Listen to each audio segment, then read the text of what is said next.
Good morning, everyone. We are so happy to have you here. We have a lot of content to get through, so we will try to get it all done within an hour, but hopefully leave plenty of time for questions at the end. We are going to do some quick introductions for our host today. I am Teresa Thompson. I work at Brigham Young University in the serials department. I was also a school librarian for 14 years. Rebecca, would you like to introduce yourself, and then Catherine? Sure. I'm Rebecca Cummings. I'm the Digital Matters Director at the University of Utah Marriott Library and serve on the Advocacy Committee for ULA. Hi, y'all. My name's Catherine. I am the Assistant Director of the Westminster University Library and also a member of the Advocacy Committee. And we're really excited to get started today talking to you about advocacy during the legislative session. Yes, we are really excited about this. Luckily, libraries are something that we are very passionate about, and we're excited to talk to all of you about it today. Next slide, please. Thank you. So if you would like to access these slides, you are welcome to scan the QR code, and you will then need to enter in you'll need to accept your email, but you should be able to have immediate access to the slides. So we'll leave that up for just a second if anybody would like to scan it.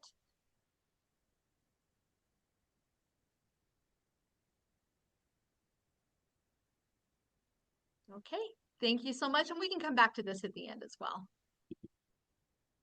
All right, today we are going to be covering Advocacy 101 and building coalitions, identifying and activating support, cultivating legislative and local leadership relationships, library advocacy in 2026 and what that is going to look like, and then also what's going to be covered in the legislative agenda for 2026 and how ULA will be lobbying and communicating that plan to our members. Thank you. Hey, so I'm going to kick us off today just by framing our why, making sure we're all on the same page about when we say advocacy, what we're even talking about, why it's important to do. I think advocacy takes a lot of time. And sometimes it's hard to know, is it worth the investment of my time when we have so much to do? We are all super busy. We all have jobs and families and friends and different things that could be pulling at our time. So, why does advocacy deserve a place on your calendar? So we're going to talk about that because truly, until I served as ULA president in 2018, I did not realize how important it was to make sure that people understand the value of libraries and how we can actually work to make sure that our libraries are well funded and well supported by our elected officials and the general public. So, what is advocacy? It is the process of speaking up for, supporting, or acting on behalf of a person, group, cause, or idea in order to create change.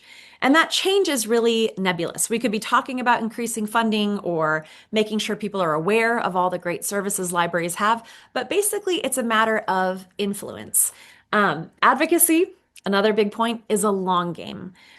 Unfortunately, in the library world, I think we've thought of advocacy as responding to a crisis, like when they're passing a bill that we, disagree with or isn't advantageous to the library community, or when our funding is in jeopardy.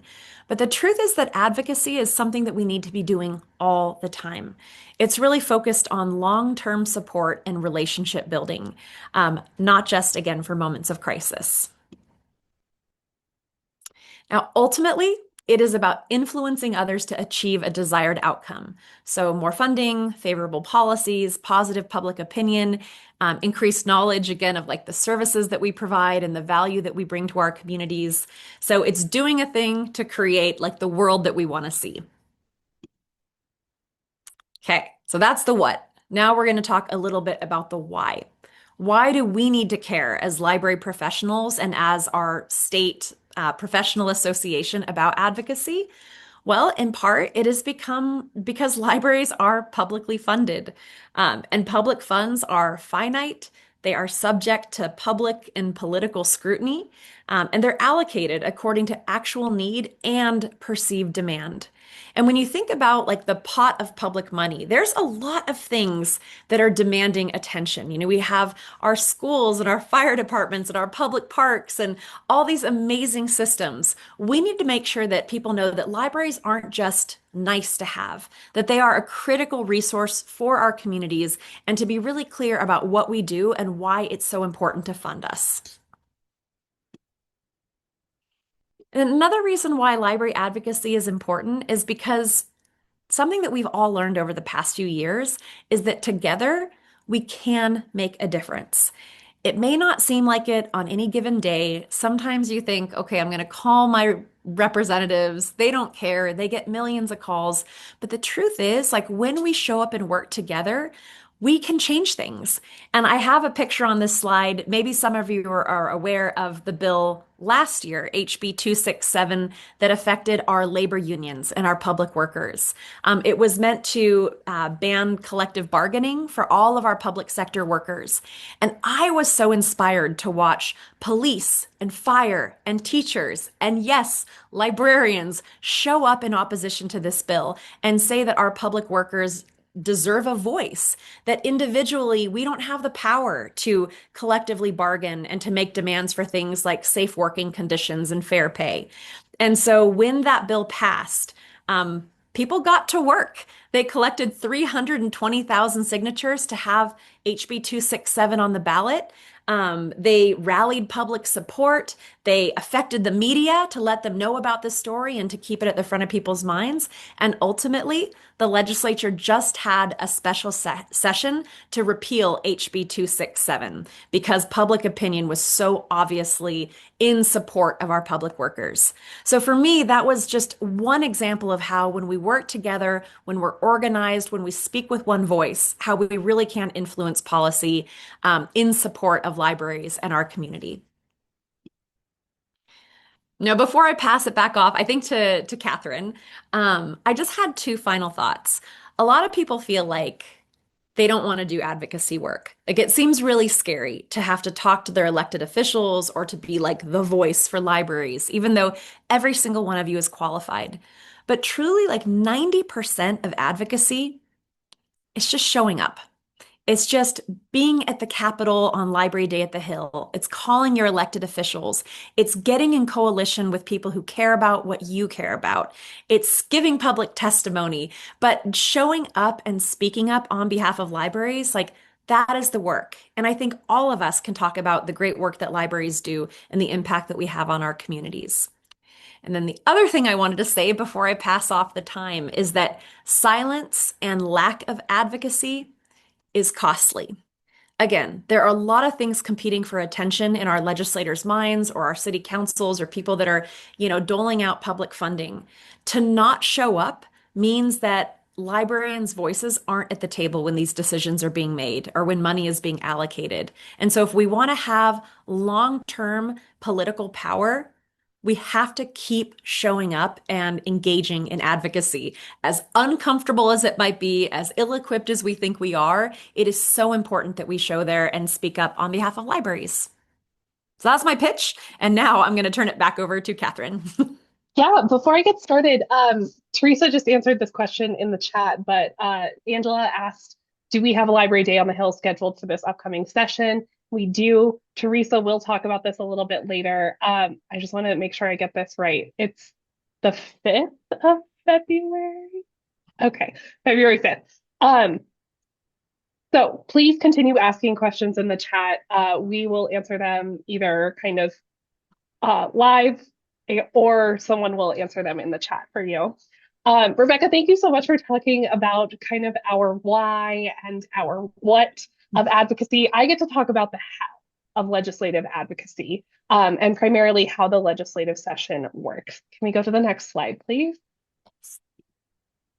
Yes. So our legislative session is pretty short. It's just 45 days long, and it starts on January 20th, so in a little over a week. And during this time, the legislature has two main jobs. Their first priority will be to pass the state budget. That needs to be done by the 10th day of the session. So that includes our state library budget, but it also includes the education budget for school library resources, the higher education budget, which affects our state university libraries. And then the other job of the legislature is, of course, to pass state laws.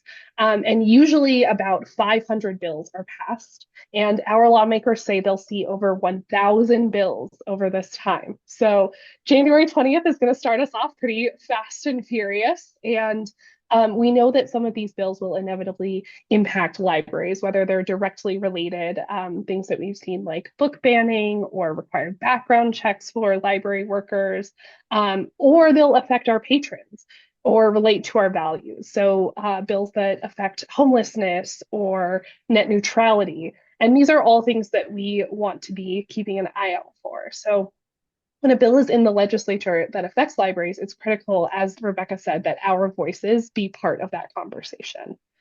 Just a little bit of the nuts and bolts. We have 104 total Utah legislators, 75 in the House, 79 in the Senate. The House is led by Speaker Mike Schultz, and the Senate is led by President Stuart Adams. Our House members are elected every 2 years, and Senate members are elected or reelected every 4 years. So half of them are up for election every 2 years. One other important thing to note about our legislators is that they are not full-time lawmakers, right? Our session is only 45 days, and outside of those 45 days, they have other careers in real estate, in law, in education, all kinds of things. So I highly recommend getting to know your two legislators. You have a House representative and a Senate representative. Get to know their names, get to know their interests, get to know their email addresses. Um, and we're going to talk next about how a bill becomes a law. Can I go to the next slide, please? Yes, I have the pleasure of doing our little Schoolhouse Rock refresher for everyone. I think it's really important to note how our bills become laws because that also helps us to know when we can intervene, when we can have influence, and when you should be prepared to kind of speak out about these things. So the way that bills become laws, first, a legislator has an idea, and this can be their own idea from their personal experience, an idea from a lobbying group or special interest group, including groups like ULA. It could be something that they've heard from their constituents, but wherever this idea comes from, they will file a bill. And then that bill goes to the Office of Legislative Research and General Counsel, where attorneys will draft the actual legislation. So all that legalese that we see in these bills. Once the legislator approves of that bill, the bill gets numbered and posted on le.utah.gov, which we will talk about in a little bit more depth a little later on. Once the bill's numbered, it will then be assigned to a standing committee. The Rules Committee will assign it to something like Education, Health and Human Services, one of these standing committees. And this is really important because within the standing committee is when we can have public comment. So during this time before it's assigned to a standing committee, this is when we're really just preparing for how to respond to these bills. We're kind of laying in wait, maybe sending some emails to our legislators. But once it gets assigned to a committee, we then know who on that committee will be able to weigh in on that bill. So let's go to the next slide. In the standing committee, the sponsor will present the bill, and this is usually where we have time for public comment. So this is when the ULA Advocacy Committee will be communicating with you all about actions that we hope you'll take, right? So when we're providing comments in person or online, this is your chance to kind of stand up and tell your story. We'll talk about this a little bit more, but this is like a great place to speak from your personal experience, say how this bill will affect you, how it will affect your patrons. And as Rebecca said, this can seem really scary and intimidating, right? But it's of vital importance that we give this feedback. Usually, we would prefer that any public comment is made in person, but we know that that's not always a reality. We all have busy lives and work, right? This is happening during the day, usually during that 9 to 5 schedule. So there are ways to make public comment online, and you can find all that information on le.utah.gov. Rebecca, do you have anything to add here as someone who's made some public comment?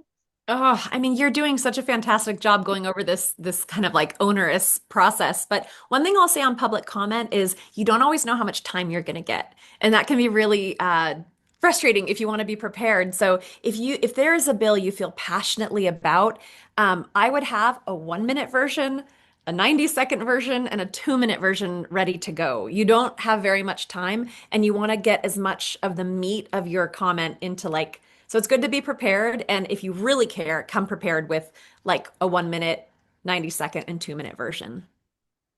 Yeah, I love that. Thank you for sharing that.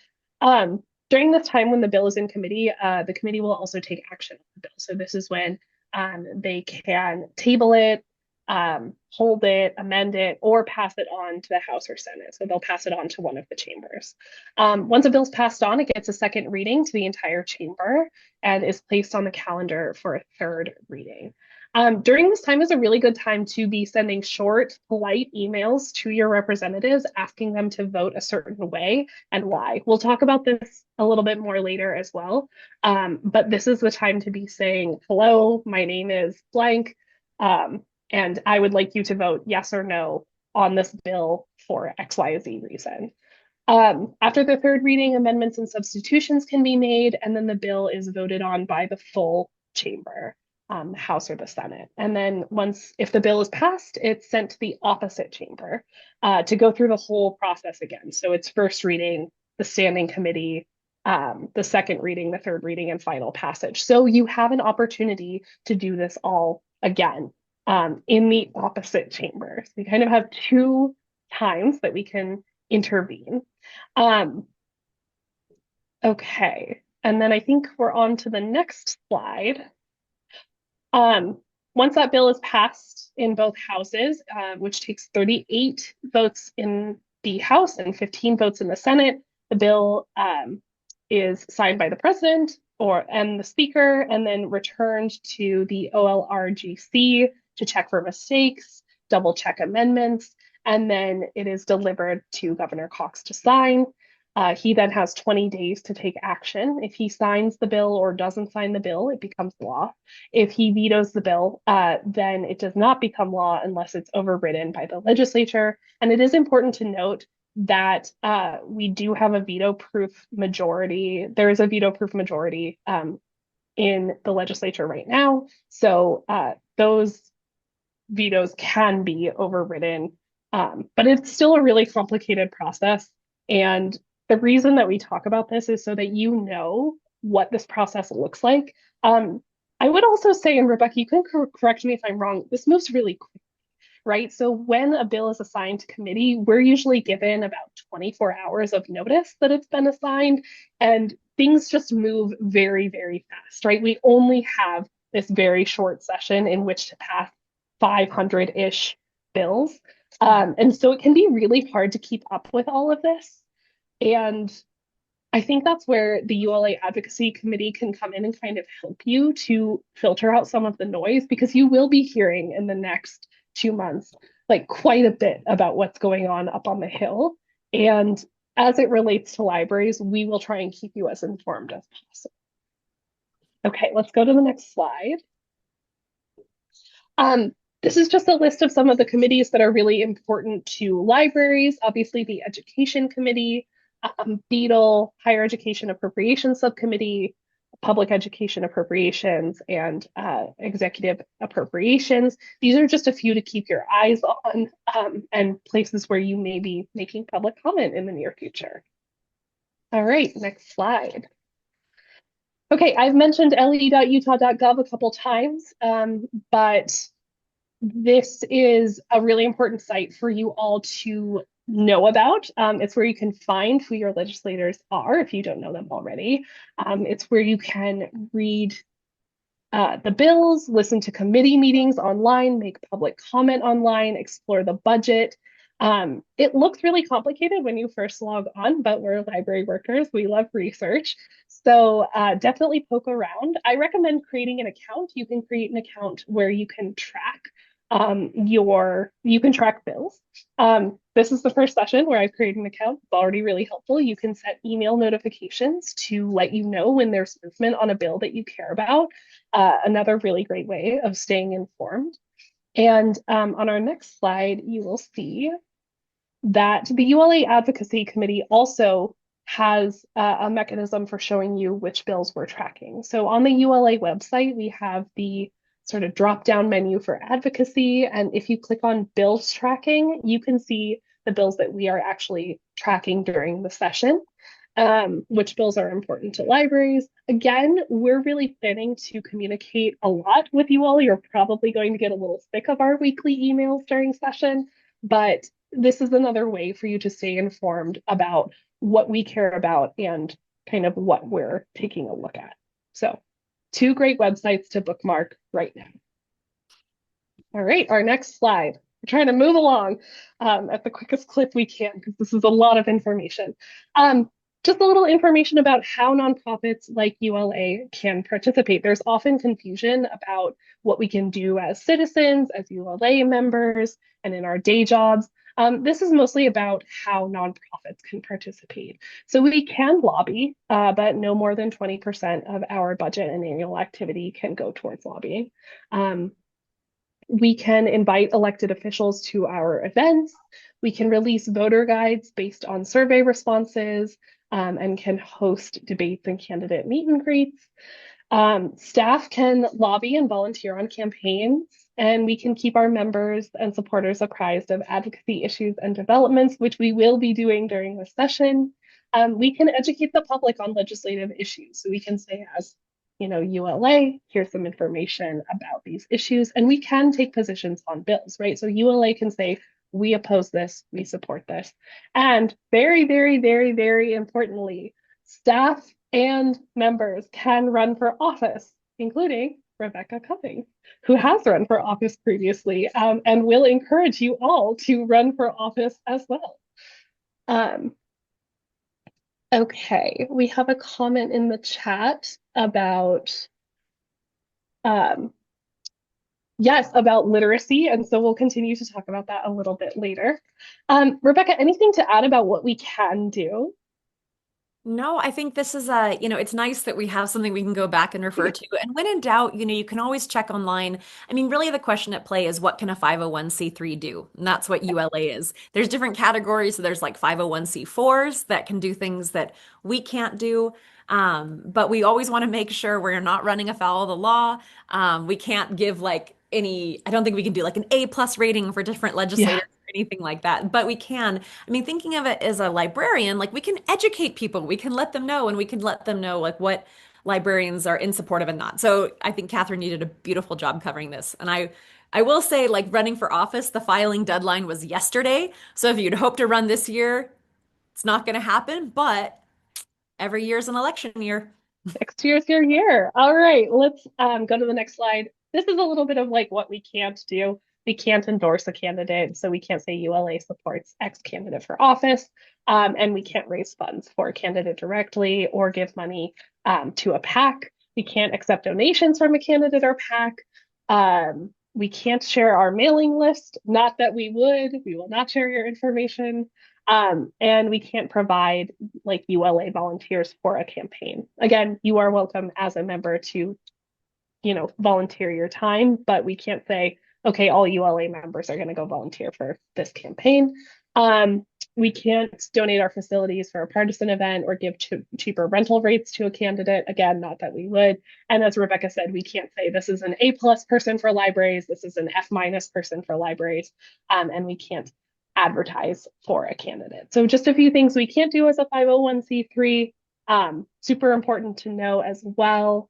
Emily Bolo just made a really great note in the chat, which is that if you are a government employee, so if you work for the state library, if you work for the county, using your personal email when you sign up for things is a really great idea. Do not use your work email. When you set up that le.utah.gov account to track your bills, please use your personal email for advocacy. Same thing probably goes for emailing your representatives. You want to do that from a personal email account and not from your employee email account.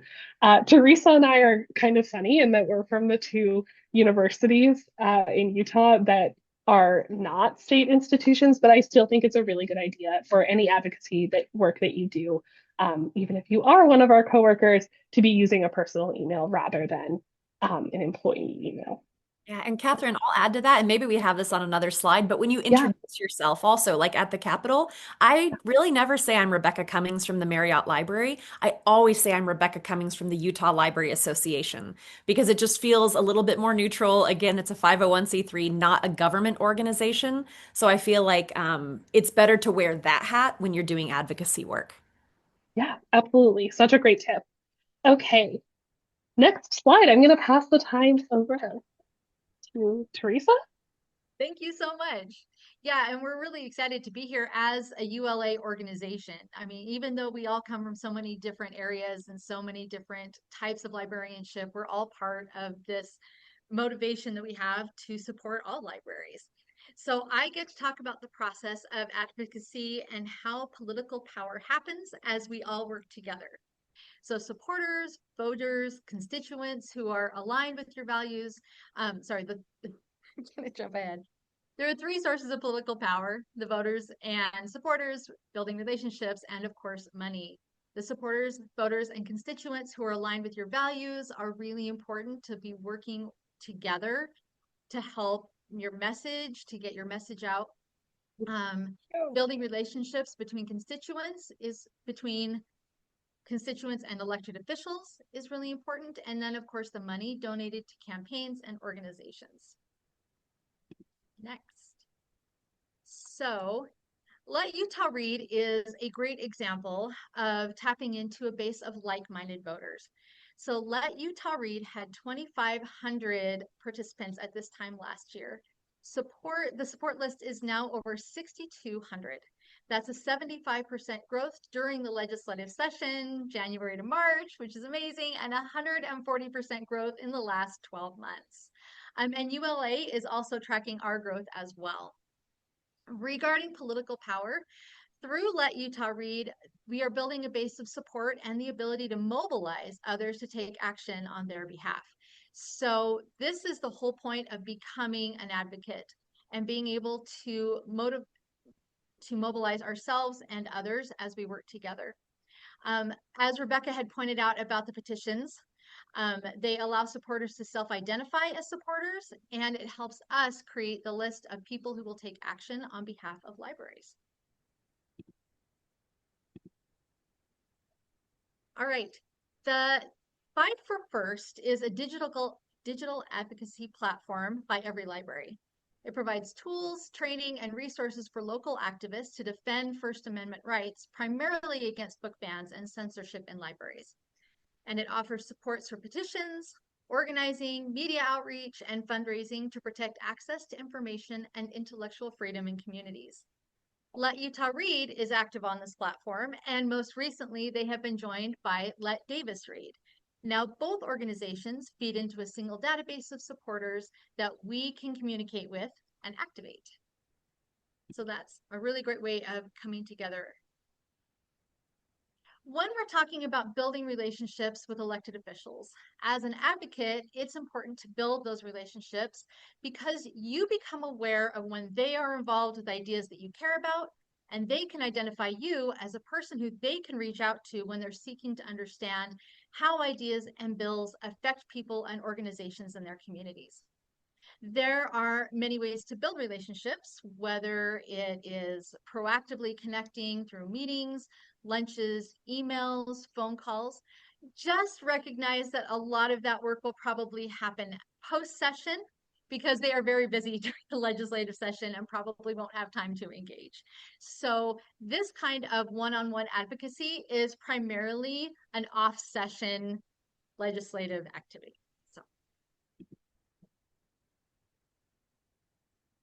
When we all talk about building relationships, it is also important to recognize that we can also support coalitions in adjacent organizations. For example, all of these organizations that you see on the screen came together to support the Student Success Coalition or the Utah Student Advocate Coalition to ensure that every student has access to the evidence-based supports that they need to thrive. Next one. Also, Janetta from the NAACP has shown up for us. And she asked at one point if we could sponsor a table at the Martin Luther King Jr. luncheon. We put out a call and partners showed up. We showed up together and for her. Again, it's all additive in taking action together, effective action, having partners who can show up and speak for us. Money is, of course, the big talker, right? The slide says we don't have a lot, but we're leveraging what we have. There's also a link to the UCA or the Utah Cultural Alliance. It is an organization that supports Utah's thriving cultural community and advocates for the humanities and the arts. We have joined with them in representing humanities in our Day on the Hill to build solidarity and to demonstrate the need for humanity funding in Utah. When we talk about fundraising, Let Utah Read raised about $9,000 last year, and it builds on a lot of the contacts and donations that we have. The ULA is also working. I don't have those numbers right now, but we are working and putting those together.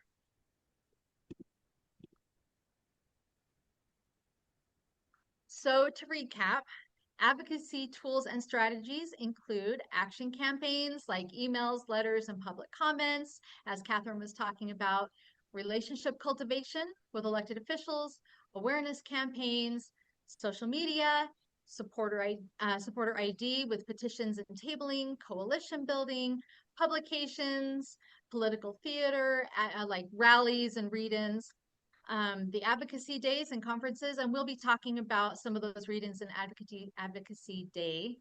I have been saying that a lot, and now it's not coming out anymore. Media and press, and of course, the legislative comments and testimony section. And I will pass it back to Rebecca. Thank you. Hey, thanks, Teresa. I think it's so important to know, like, what are all the possible tools in the toolbox that we can use to to either win like voter favor or get money, which again, we don't have a lot of it, but we leverage what we have. Um, as like Teresa talked about, building coalitions and mutual support is so important. We realized a few years ago it cannot just be librarians showing up on behalf of libraries all the time. Like, we need to activate people who care about libraries, and we need to show up for our coalition partners the way that they show up for us. You might remember several years ago, we had just Library Down the Hill, and then we made a decision as an organization to combine and have like a cultural industry advocacy day at the Hill and partner with our friends who work in museums and who work in, film and the arts and the general cultural sector. Because truly, like, we want to amplify the impact we have by partnering with other people who care about what we care about.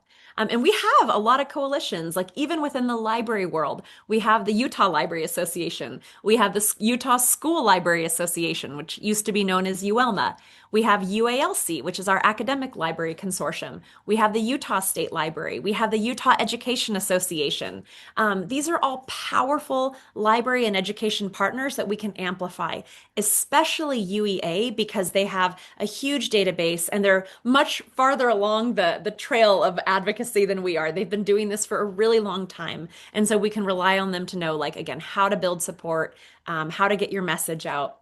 We also have a ton of coalition partners from outside of the library world. The Utah Cultural Alliance, PEN America, ACLU, Every Library, the League of Utah Writers, the Utah Alliance Coalition, the Murray Equity Alliance, NAACP, Equality Utah. I do not know PICTAR, but okay, I'll have to reinvestigate that one. LGBTQ Chamber of Commerce. These are people who, in some way or another, care about what we care about. Like, for example, we have built some alliances with Equality Utah and LGBTQ Chamber, in our book banning fight, because it was easy to identify a lot of the books being pulled were LGBTQ books. And so, again, that's a way of saying libraries support the teens and communities that they care about. And then, as Teresa mentioned, individual supporters as well. I actually was going to jump in because Let Utah Read is now up to over 8,000 supporters, which is pretty cool. Like, we did only have like a couple thousand people, which at that time felt amazing. But we now have over 8,000 people that we can activate to show up for these bills that are bad for libraries at particular school board meetings. And again, it's so important because we need parents showing up. We need library super supporters saying what libraries mean to them. And as the slide says, we identify those people through petitions, social media, events, tabling. Peter did a ton of farmers markets last year trying to get people to sign up for that mailing list, and it's been very effective. So the kind of marquee way that we've built coalition is around Let Utah Read, which we've mentioned already. We have 4 or 5 founding members: Utah Library Association, PEN America, ACLU of Utah, Every Library, and the League of Utah Writers. And really, these groups came together under like people who really care about intellectual freedom and the freedom to read. We were all showing up again and again at these committee meetings, even in interim session, which happens outside of legislative session. And finally, we all came together in the halls of like, let's come together under a banner of people who care about the freedom to read. And through that, we formed Let Utah Read. We focus on identifying and activating library supporters. We host our annual read-in at the Capitol, which we'll talk about. We've been involved in lots and lots of film screenings, especially for the documentary The Librarians. I know I've served on 6 different panels for The Librarians already. So that film is getting out there and giving people a chance to really hear the story of what's been happening around book banning in the United States over the past several years. We have letter writing parties for our elected officials. And I mean, I'll just say, in addition to coalition building being important, it's also really fun. I mean, you get to meet some of the coolest people who do incredible work and are passionate and have this vast experience. And it's been such a gift of libraries that we've been able to work with people who've done this advocacy work a lot longer than we have. Okay, and this is just like a total brag slide, but people are noticing. Let Utah Read has been very successful at getting out into the community and activating people. I mean, the HB 29 bill that there's now a lawsuit for was the 4th most viewed bill in legislative session in 2024. So people are like realizing that these issues are happening. Let Utah Read was awarded the 2023 ACLU of Utah Torch of Freedom Award. In 2024, we became an honorary member for the Utah Academy of Sciences, Arts, and Letters. They had a lovely event. In 2025, Let Utah Read was awarded the League of Women Voters Making Democracy Work Award. And every one of these awards has been an opportunity to speak to a large audience again about what libraries care about. This might be the pass back. I'm going to turn on my microphone now.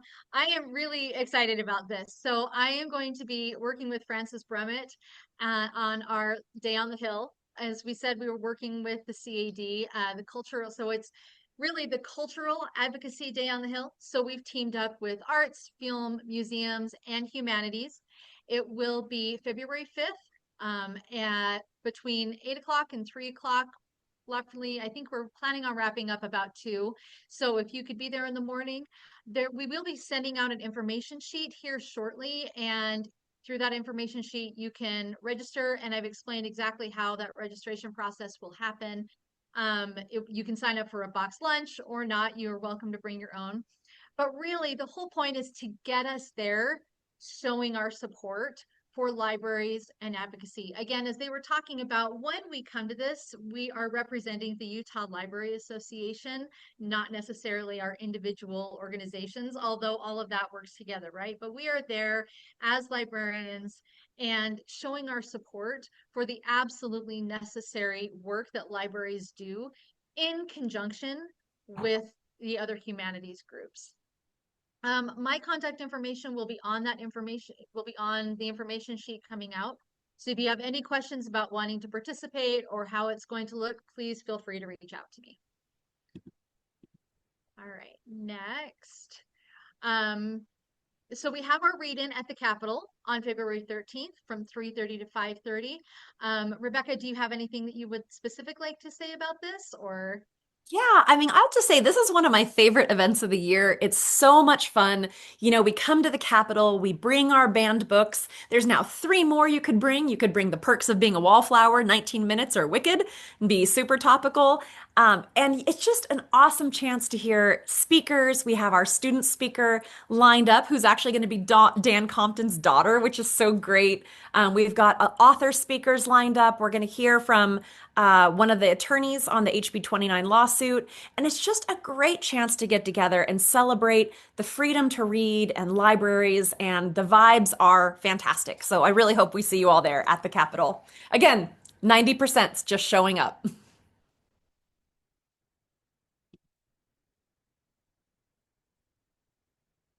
I think Teresa, does this kick back to you? Or Oh, sorry, I apologize. Yes.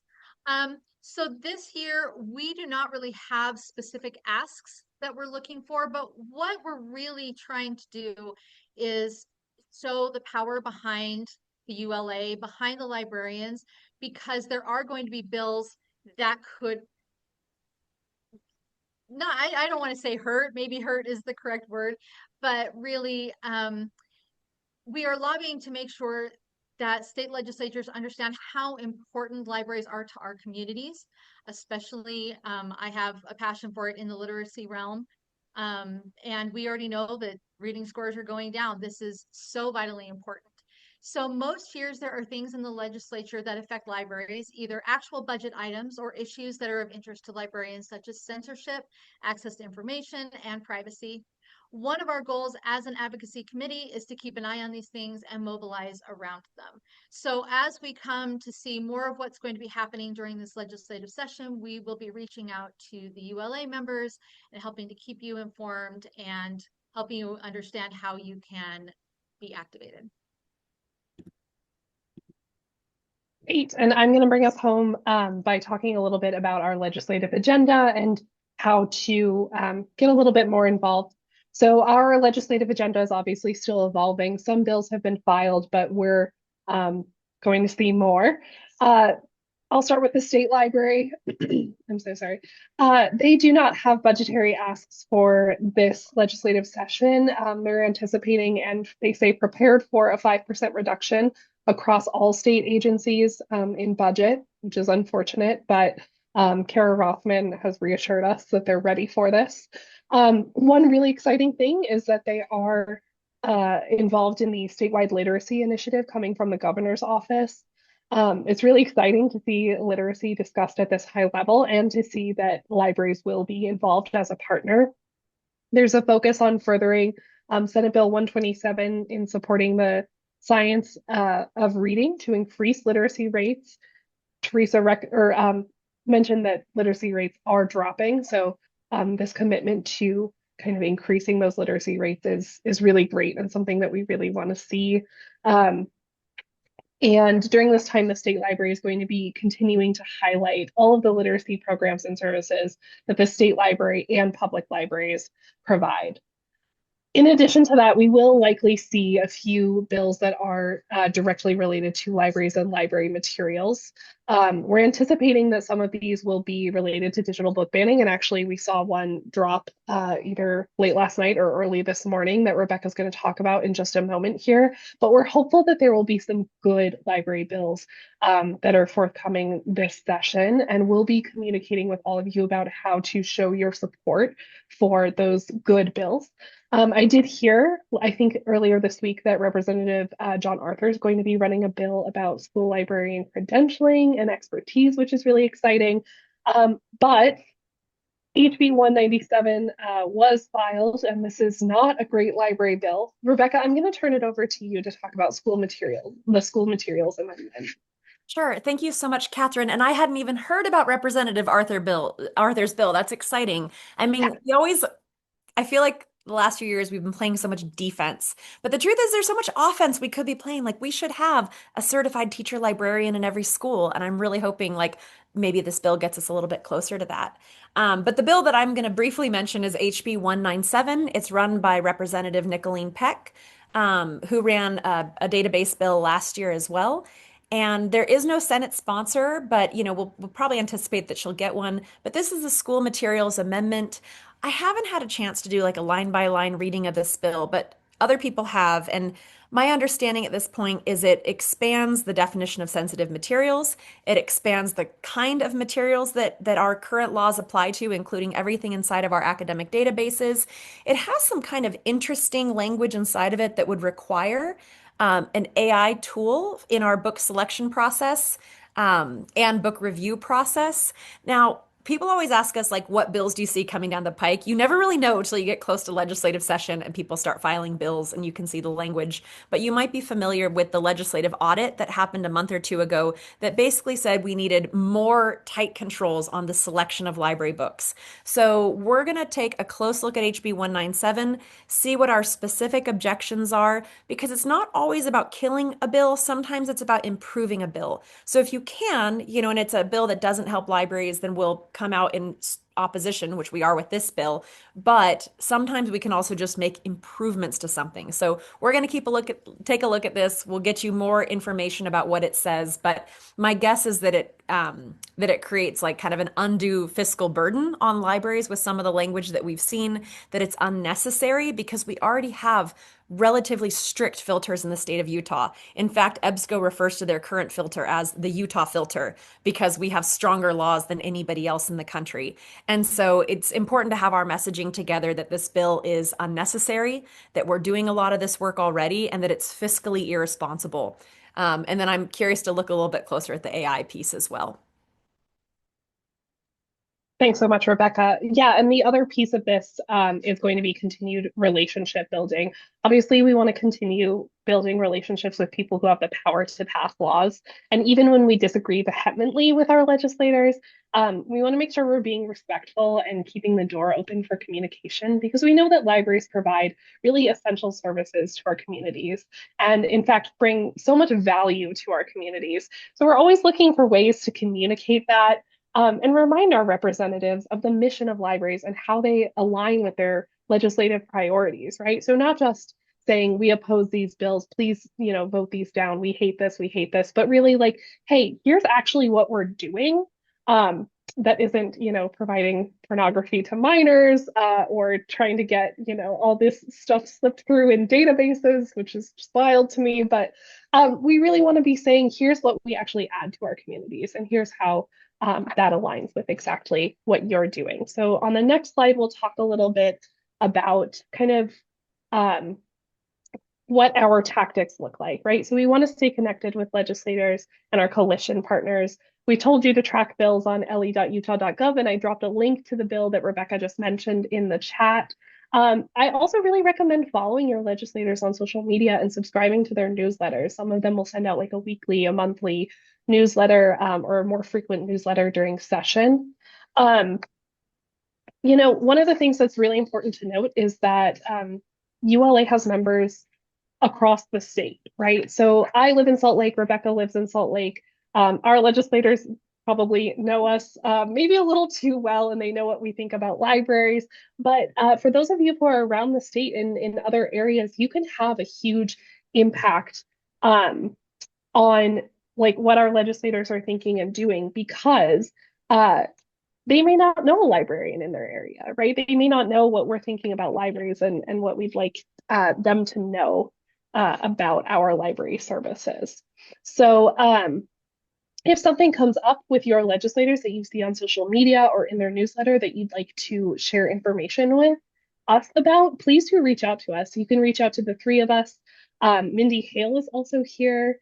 And Daniel Neville Rayman is the ULA Advocacy Chair. That's the whole ULA Advocacy Committee. So if you reach out to one of us, we can share that information amongst each other and share it out to our other members.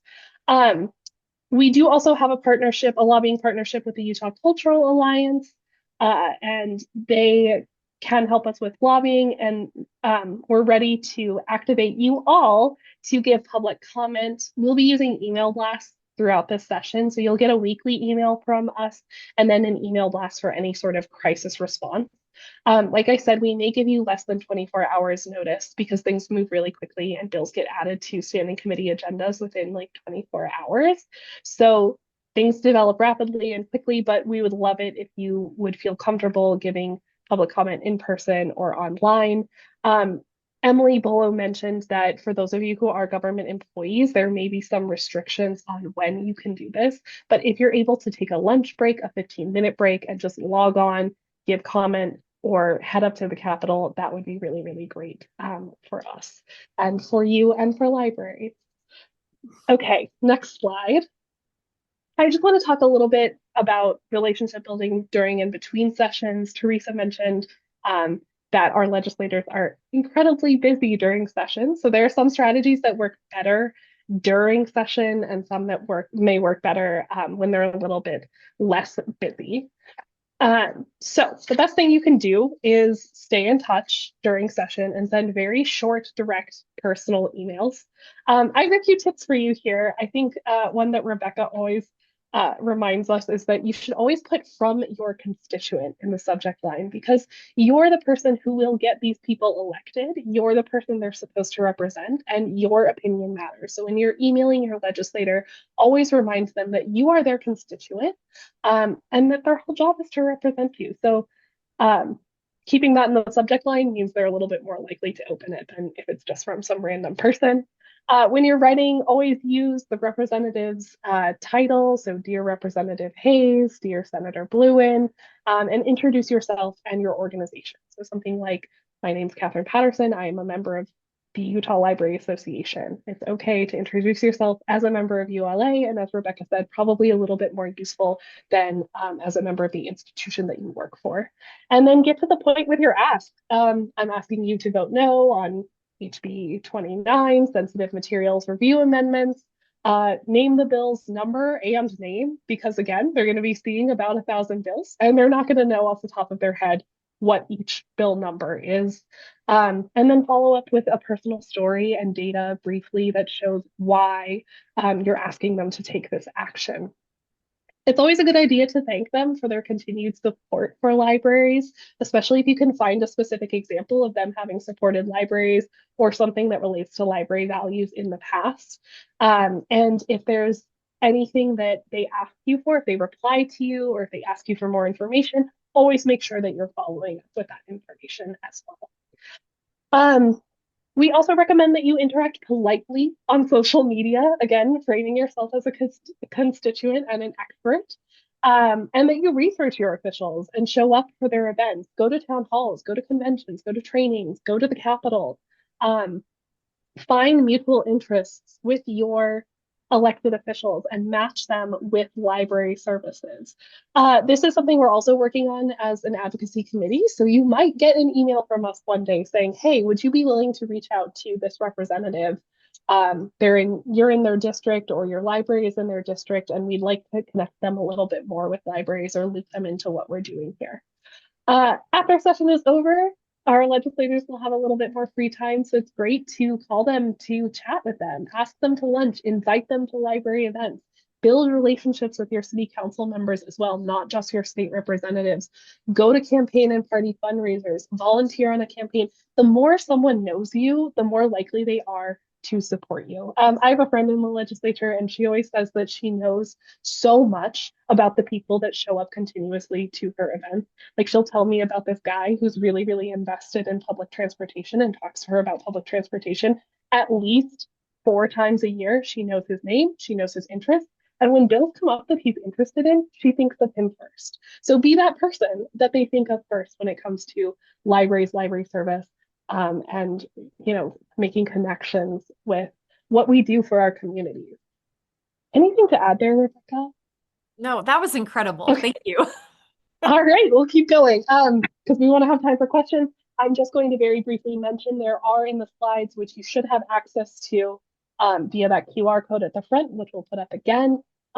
These are some really great resources to help you with messaging. The first one's really academic and talks about the data, and then the webinars and censorship messaging are a little bit more just helping you refine that message, which is really important. So if you're like, I would love to make public comment, I have no idea what I'd say, these are really, really good resources. And then I added how to give public comment during the Utah legislative session specifically. This will show you how to make public comment online. And again, reinforces what Rebecca said about keeping it short and having different versions of your messaging depending on how much time you're given. Okay, next slide. Just to wrap up, here are some things that we're looking at going ahead. I think we've touched on almost all of these.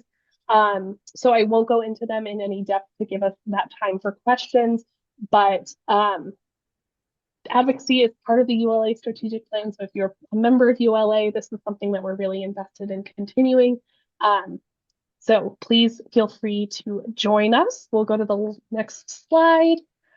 We are building the ULA Advocacy Committee. Like I said, there's really only 5 of us really currently showing up to meetings right now. We would love it if you want to get involved. I got involved because I met Rebecca and was like, what do I do next? And she said, join the advocacy committee. And I said, okay, did I have experience? No. Did I have a lot of passion like we all do for libraries? Yes. And that's all you need to join us. So if you would like to join us, I will drop that link in the chat. And I think now we'll just go ahead and open it up to questions and comments, thoughts, whatever you all would like to discuss. We're here to chat with you all. And I'm going to go ahead and stop sharing too. I think we can just look at each other's faces at this point.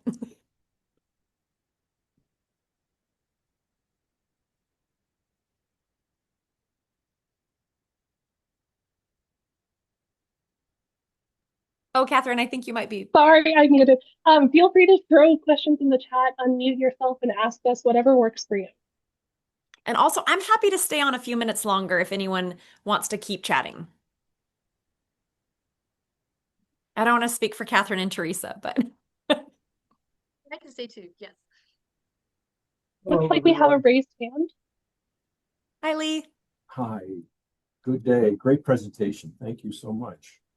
I just wanted to know if anyone has wind of any legislation pending that may indicate criminalization of librarian activities in this upcoming session. Um, I have to go again through that HB 197 with a fine-tooth comb because the previous incarnation of this bill did have at least civil penalties attached to it. I think it was like $500 per item per day. There was that one bill, which you're probably thinking of, the HB 464 from Ken Ivory a couple years back, that would have made it a Class A misdemeanor to give sensitive materials to children. You know, Lee, I will never say again that, like, oh, that would never happen. We're seeing it happen in other states. I mean, there's so many unintended consequences if we were to pass a bill like that, because nobody wants to see teachers and librarians hauled away for giving a kid Slaughterhouse-Five or The Handmaid's Tale. So politically, it doesn't seem like it'd be a great idea, but I would not be surprised if, I mean, because it's like the A plus B equals C. If you're going to call these books criminal pornography, then the next step would be making it criminal. They've not yet done that, but they use the rhetoric surrounding it all the time. Yeah, and I guess one of my concerns is that it comes up quickly and intentionally quickly Mhm. as a way to move it through the process without a lot of opportunity for public comment. So the surprise factor and our ability to react if that comes to be, and I'm sure alerts would go out and we would establish networks. I think it's really a good reminder for having the groundwork done already and networks established. Yeah, and as an advocacy committee, I mean, if there is language in a bill that criminalizes librarianship and we don't catch it, man, we have fallen down on the job. So, so hopefully we will be monitoring every bill, looking for that kind of language. We're not doing it alone too. ACLU, the attorneys there are really good about also having flags and checking for language like that. And we will really try to keep people apprised because we need to have everybody show up. I mean, I can't emphasize this enough. I've had people say to me, "Oh, we're so glad like you and Peter and Catherine and Daniel are doing this. Like this is not a four-person job. This requires lots and lots of people showing up in the ears of their legislators." And so that's my plea to all of you to get involved. We're not doing it all. Like we're quarterbacks hoping to give you the information to empower you to advocate as well. Thank you. Thank you.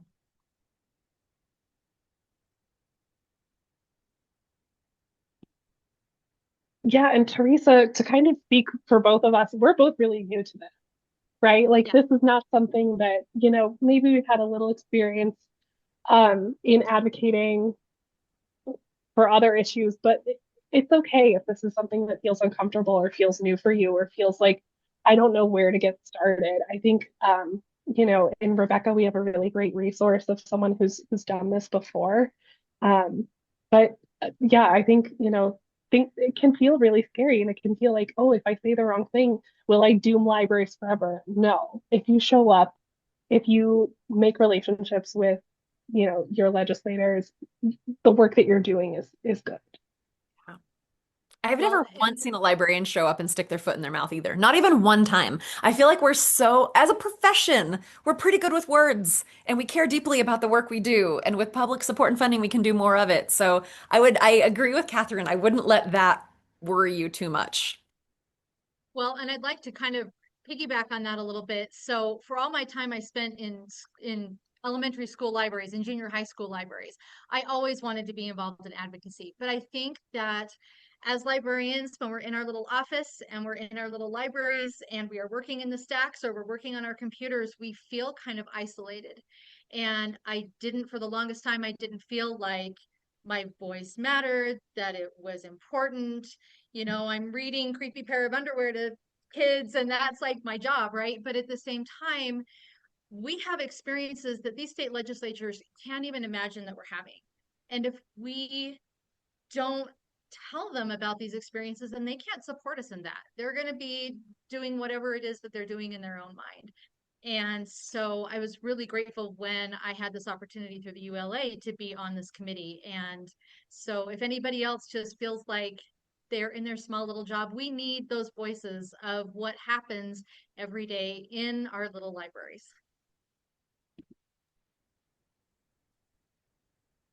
Great. We are over time, but do we have any other questions?